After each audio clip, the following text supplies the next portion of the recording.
ئەمەوێ بچمە ئێران بێگومان کرماشان لە ڕۆژهەڵاتی کوردستان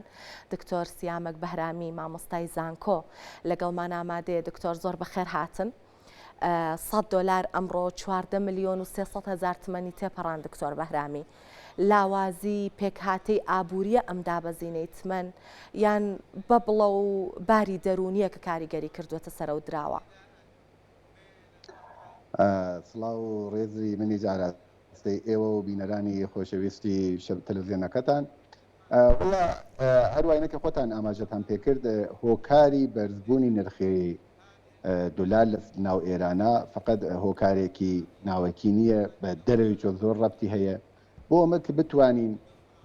بە ئیسلاح تەحلیلێکی باشترمان هەبێت لەسەر بابەتەکە ئەشێ ئاورێک بدەینەوە بۆ ڕابردووی ئێران کە بزانین ئەو شتێکە ئیمڕۆ لە اقتصادی ئێرانە ناو ئابووری ئێرانە ڕوودەدا تەنیا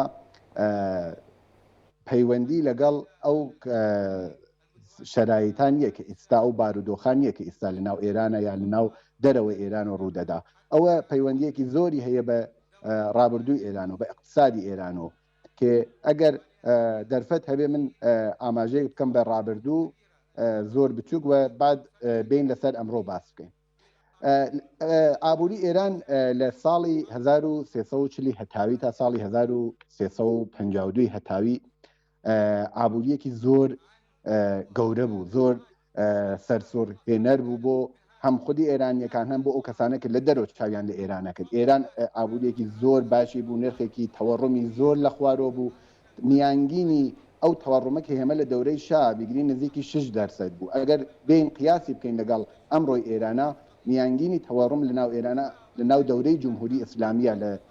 ساڵە 60ەکان و تا ئیمڕۆ نزیکی 21%. ئەگەر ئەم چەند ساڵیە لێ منها بکەین کە هەروەها کە بزانین لەم 2 ساڵی ئەخیرا زۆر نرخی بەسەڵاح ڕیال هاتووەتە خوارەوە، زۆر تەوەڕم ڕووەتە سەر و شاید ئەگەر بێ میانگینی ئیمڕۆ بگرین نزیکی 30% بێ لەگەڵ زمانی شایانێ نزیکی 5 بەرابەر تەفاوتیان هەیە ئەو شتانە. ئەو شتێکە باعث بوو کە لە دەورەی شا ئەم تەحولاتە اتفاق بکەوێ، ئەم هەلومەرجە بگونجێکی ئێران لە بواری ئابووری و ئاواینە پێشڕەو بێ بە نرخێکی ڕشتی 12%. ئەوە بوو کە ئێران 3 دانە دلیلی سەرەکیمان هەبوو، 3 دانە هۆکاری سەرەکیە بوو. یەکی ئەوە بوو کە ئێران پەیوەندە نێونەتەوەیەکانی زۆر لەگەڵ دەراباش بوو، دەیتوانی سەرمایە و تەکنۆلۆژی نوێ بێرێتە ناوی ئێران. دلیلی دووم ئەوە بوو کە بەڕێوەچوونی بەڕێوەبەرانی ئابووری و ماڵی ئێران زۆر شارەزا بوون لەسەر ڕەهەندەکەی خۆیان. و سێومین دلیل ئەوە بوو کە فەزایەکی زۆر باش بۆ ئەوە کە ڕێکخراوە اقتصادیەکان ببن بە خصوصی تایبەتمەند بکرێن لە ناو ئێرانە. هەلومەرجێکی باش ڕقسی لەو زمانەیە کە ئەو شرکەتانە بوون بە خصوصی و فەزایەکی باش بێ و دەوڵەت زۆر کاری لەسەر شرکەتە خصوصیەکان نەبێت و فەزایان بۆ بازکە کە بێنە ناو اقتصاد و گەشە بن بە اقتصادی ئێران. باشە وەختێکێ باڵێ دەمەوێت ئەم سێ هۆکارە بێرمە سەر دەورەی جمهوری ئیسلامی، کۆماری ئیسلامی کە ئایا ئەم سێ هۆکارە لە دەورەی جمهوری ئیسلامی چا هەبووە یان نەبووە. ئێمە لە دەورەیەکەوە کە شەڕ شروع دەبێ ئەگەر دەورەی ئیسلاحاتی لێ بگرینەوە لە دەورەی خاتەمیدا، سەردەمی خاتەمیدا و کەمێک لە دەورەی هاشمی ڕەفسەنجانیدا و زمانی بەرجام ئێران پەیوەندیەی نێودەرەکانی زۆر خراپ بووە، هەمیشە گەماڕۆی لەسەر بووە، تەحریمەکان زۆر بوون. لە دەورەی کلینتۆنە دەبینین تەحریمانێکی زۆر اقتصادی ئێرانیان سزا داوەوە، ئێرانیەکان نەیانتوانیە نە سەرمایە واردی ئێران بکەن نە ئەوەک لە تەکنۆلۆژی نوێ ئستفادە بکەن. ئیمڕۆ اقتصادی ئێران نزیک بە 450 میلیارد دلار سەرمایەی دەوێت تاوە بتوانێت خۆی بە نقطەیەکی تعادڵ بگەێنێ کە هیچ سەرمایەک نە لە ناوخوا هەیە نە لە دەرەوە بە خاتری گەمارۆکان کێتە ناو ئێران. باشە دکتۆر، من ئەمەوێ یەک پرسیاری تر بکەم، ئەوەی کە لەم ڕۆژانەیە زۆر باسی لەسەراوە، زۆر قسەی لەسەرەکرێت، باسێکی گەرمە، کورتێنانی بودجەیە، باسی بودجێ لە ئێران. کورتێنانی بودجە تا چەند ڕۆڵی هەیە لە دابەزینی تمەن بە دیاریکراوی و بەرزبوونەوەی دۆلار بەرامبەر بە تمەن؟ ئەو بودجە سیاسەتی دەوڵەت ڕوون دەکاتەوە بۆ ئێمە. ئەم دەوڵەتە گەرەیەکیە منبعی دەرامەدی لە ناو ئێرانە چی بێ، ناتوانێت نەوت بفرۆشێ، دەرامەدی ئەرزی نییە. دەی هەوێکێ ئەو تەرحەکە لە ناو بودجێ ئێرانە دراوە ئەوە بووە کە بێ دەست بخاتە ناو باخەڵی مردم، یانە هەزینەکانی خۆی لەسەر فروشی ئەوراقی سەهام و لەسەر ماڵیاتگرتن هین بکە هاتکە نرخێکی زۆر خراپیی پیشبینی کردووە لەسەر نەوت کە ناتوانێت بەو نرخە بکرێ بە خااتری گەمارۆکان ناتوانێت ناتوانێت نەوت بفرۆشێ و حتا ئەگەر نەوتەکەیی بفرۆشێ ئەم نەوتن ناتوانێت پوڵەکەی و ئەرزەکەی بگەڕێتەوە ناوخۆ و ئەمە نیشانەدا کە بودجەیەکە دەوڵەت بەسوویەتی هاتووە لە ئاەتا گەرەکیە هیچ هەزینەکەردێکی نەکا هەزینەکانی خۆی کەم بکاتەوە سوبسید نەدا چون پوڵی نییە چون باخەڵی خاڵیە دەوڵەت سندوقی زەخیرەی ئەرزیچ کە لە ناو ئێرانە هەیە ئەویش خاڵیە بانکی مرکزیش دەڵێ سازمانی بەناو بودجەیش دەڵێ کە ئێمە ئەرزێکمان نەماوە ئەس بەنابەرین چۆن گەرێکی هەزینەهای خۆی جوبران بکات و گەرێکە دەست بکاتە باخەڵی مردم ماڵیاتەکان بواتە سەر و ئەوراقی سەهام لە ناو بانکا بفرۆشێ وسێ ئەگەر نتوانێت ئەم کارانە بکات بێ هەمترۆ ئسکناز چاپ بکە و هەرچی ئسکناز لە ناو بازاری ئێرانە زۆرتر چاپ بکرێ و بێتە ناو بازار ئەرزشی ئەو ئسکناز و ئەرزشی ئەو ڕیاڵی ئێرانە بەرامبەر بە دولار تێتە خوارەوە و ئەمە باعثی هەمترۆ تەوەڕوومێکی زۆرتر لە ئایندەی اقتصادی ئێرانە دەبێت ئەتوانم بڵێم کە کاربەدەستانی ئێران گەیشتنە نقطەیەکێ هیچ ڕێگەیەکیان نەماوە یانێ نەتان هێڵاکە باس بۆسی هۆکارە بکەم هۆکارێکی زۆر گرنگتری یەک پرسیاری گرنگ لێرەیە دروست دەبێت بانکی ناوەندی ئێران ناوە هەندێک سیاست ئەگرێتە بەر بۆ ئەوەی کە بۆ نمونە ئەو کاتانە کە زیاتر مەترسی هەیە لەسەرەوەی کە ینی تمەن دابەزینی زۆر تۆمار بکە کە بۆ نمونە هۆکارێکی گرنگەیە کە بێتە هۆیەوەی کە تمەن بەرامبەر بە دۆلار داببەزێ بانکی ناوەندی ئێران هەندێک ڕێکارەگرێتە بەر بۆ ئەوەی کە بارودۆخەکە کۆنتترۆل بکە بۆی کە ڕێگر بێت لەوەی کە تمەن دابەزینی زۆر و کتوپڕ تۆمار بکات ئەبینین کە بۆ نمونە بە شێوەی کاتیش جاروبار ئەو سیاسەتانە جواب ئەیاتەوە و ڕێگرە لەوەی کە تمەن زۆر داببەزێت ئەم سیاستانە کە بانکی ناوەندی ئەیگرێتە بەر هەر ئەم سیاسەتە ینی ئەم لێکەوتە کاتیانەی هەیە هەتاوەکو ئێستا نەبووە بۆ نمونە بانکی ناوەندی بە شێوەی ڕیشەیی بیر لەوە بکاتەوە کە کێشەکان چارەسەر بکات یان بیر لەوە بکاتەوە کە بزانێ هۆکارەکانی دابەزینی تمەنچین و لەگەڵ ئەو ڕێکارانە کە ئەیگرێتە بەر ینی کاریگەریەکانیشی هەندێک درێژخایەنتر بێت و لەو حاڵەتە کاتیە بێتە دەرەوە لە بەرەوەی کابینین بۆ نمونە زۆر کورتن کاریگەریەکان و نازانم ئاخۆمە تاوەکو ئێستا بووە کە کار ینی لێکەوتەکانی سیاسەتەکانی بانکی ناوەندی هەندێک درێژخایەنتر بێت دوو عامل باعث دەبێت دوو هۆکار باعث دەبێت کە بانکی ناوەندی بتوانێت سیاسەتانێکی باش لە پێشا بگرێت یەکی ئەوەیە کە ئەرزی هەبێ دوو ئەوەیە کە استقلالی هەبێ لە شرایطی فعلیا بانکی ناوەندی ئێران نە ئەرزی هەیە کە بتوانێت بازار کنترۆل بکە نە ئەرزی هەیە کە بتوانێت نرخی ڕیال لە مقابڵی دولارا کنترۆل بکە نە استقلالی هەیە لە دەوڵەت وەخ هێمە تەواشەی بانکای ناوەندی تەواوی وڵاتەکان دەکەین ئەوانە استقلالیان هەیە بە دەستوری دەوڵەت پوڵ چاپ ناکەن ولی بانکی مەرکەزی نەتەنها بە دەستوری دەوڵەت پوڵ چاپ دەکات بەڵکە تێ زیانانێک کە یەک سری شرکەتی خاص بە ناوی شرکەت‌های خصوولەتیان پێ دەڵێن لە ناو ئێرانە یانێ هەم حاڵەتێکی تایبەتین هەم حاڵەتێکی دەوڵەتیان هەیە لە ڕاند استفادە دەکەن ئیطلاعاتیان هەیە وابەستە بە ڕێکخراوە سەربازی و ئیطلاعاتی و ئەمنیەتیەکان وابەستن بە نەهادە ئینقلابیەکانن ڕێکخراوە ئینقلابیەکانن ئەمانە اقتصادی ئێرانیان وێران کردووە ئەم خصوڵەتیانە و بانکی مرکزی ناتوانێت لە مقابڵی ئەوانە مقاومەت بکە چون استقلالی نییە فقط یەک نمونەتان بۆ دەڵێم بانکێکمان هەبوو لە ناو ئێرانە بە ناوی بانکهای چەندین بانکمان بوو بە ناوی بانکهای نظامی مؤسساتی مختلفمان بوو نزیکی 7 بانک بوون ئەمانە چون وەرشکەست بوون و قەرزێکی زۆریان هاوردووەبان لەسەر بانکی مرکزی هاتن لە ناو بانکێکی ترا بە ناوی بانکی سپە قاتی بوون لەگەڵ بانکی سپا 52,000 میلیارد تمەن فقط خسارەتی ئەو بانکانە بوو لەسەر اقتصادی ئێران کە هاتن ئدغامیان کردێکی بانکی سپا کە ئەژێ بانکی مرکزی بیدا و بانکی مرکزی لە کەی دەسێنێت لە مردم دەسێنێت دەستیان کردووە ناو باخەڵی مردم هەمتورە لەو شرایطە پس تا بانکی ناوەندی تا زمانێکی استقلالی نەبێت تا زمانێکی ئەرزێک لە ناو خەزانەیان نەبێت تەڵایەک لە ناو خەزانەیان نەبێت سیاسەتەکانی دروست ناتوانێت دابین بکە ئەمە یەک لای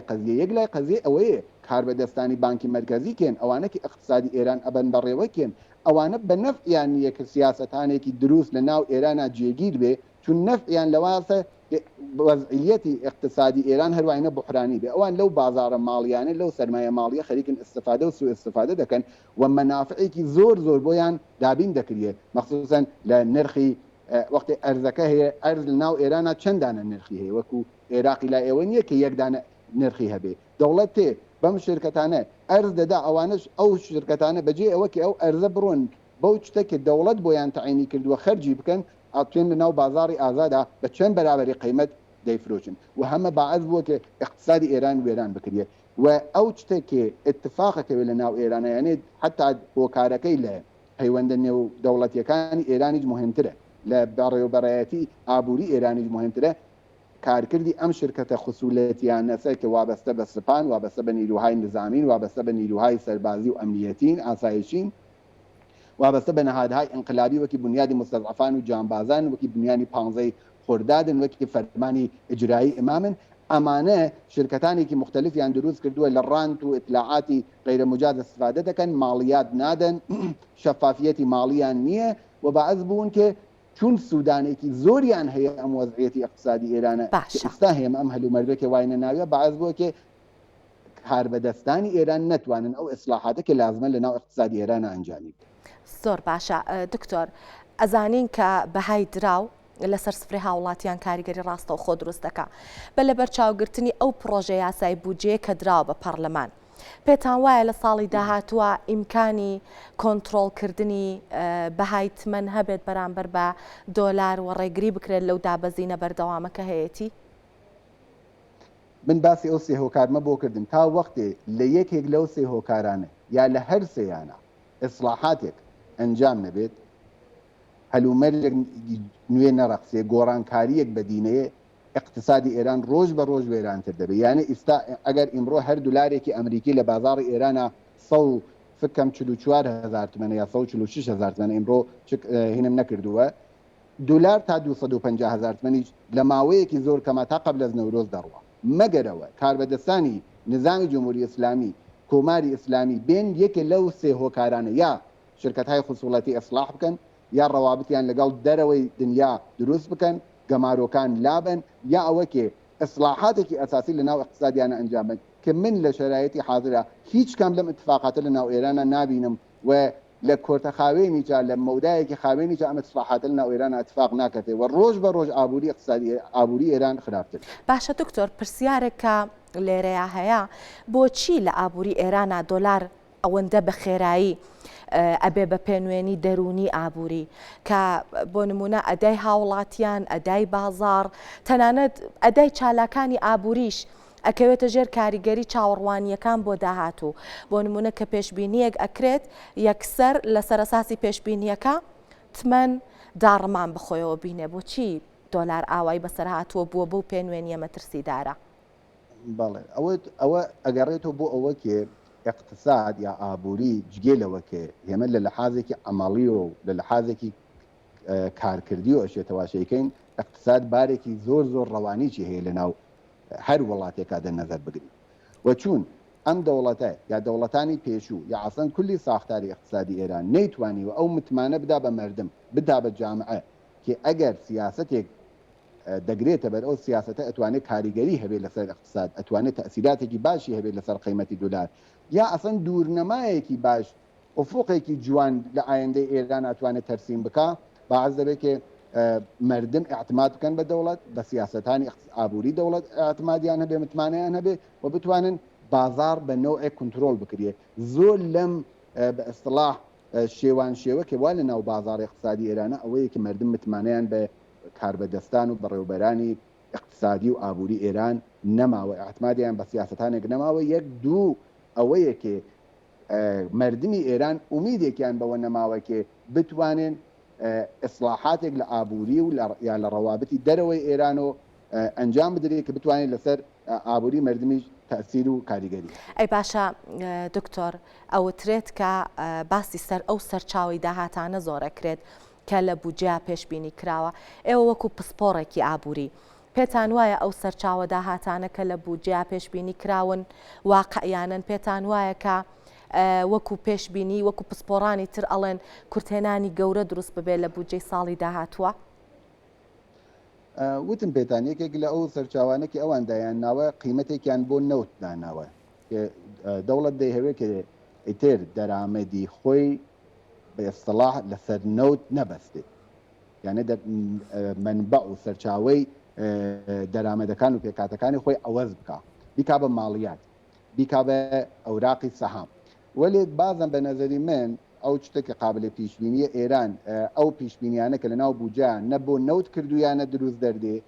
نە بۆ ماڵیات کردویانە ئەتوانێت دروست دەردێ بۆ هیچ کام لەمانە دروست دەرنایە یەکێکیان ئەوەیە کە ئێستا هەر نزیکی 40% تا 60% ئابووری ئێران ها لە دەستی شرکەتانێکی کە هەروواوتم پێیان ناویان خصوڵەتیە لە ناو اقتصادی ئێرانە کەمان ئازم ماڵیات نادەن تۆ لە ناو اقتصادێکا کە 60% اقتصاد بەدەستیەوە بێ ماڵیات نەدا بە دەوڵەت ئەو دەوڵەتە چۆن نەتوانێت لە سەرچاوە ماڵیاتیەکانی خۆی دەرامەدە ماڵیاتیەکانی خۆی مطمئن بێ ئەوانی چکە مردمیش کە باخەڵی خاڵی هەرتوانێت بە خەرجی ئەسلاح ڕۆژانەی خۆیان بگەیە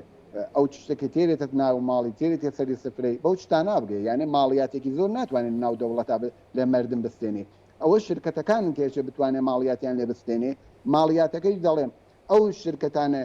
کە 40% تا 60% اقتصادی ئێران ئابووری ئێران حالە ئاستۆی ئەوانە ئەسڵەن شەفافیەتی ماڵیان نیە و ئەسڵ ماڵیات بە دەوڵەت نادەن واتفاقن ئەوانە بەعاز بوون کە اقتصادی ئێران بەم ڕۆژە بگەیە سپاس دکتۆر سیامک بەهرامی مامۆستای زانکۆ لە کرماشانەوە لەگەڵمان بوون زۆر سپاس بۆ زانیاریەکانتان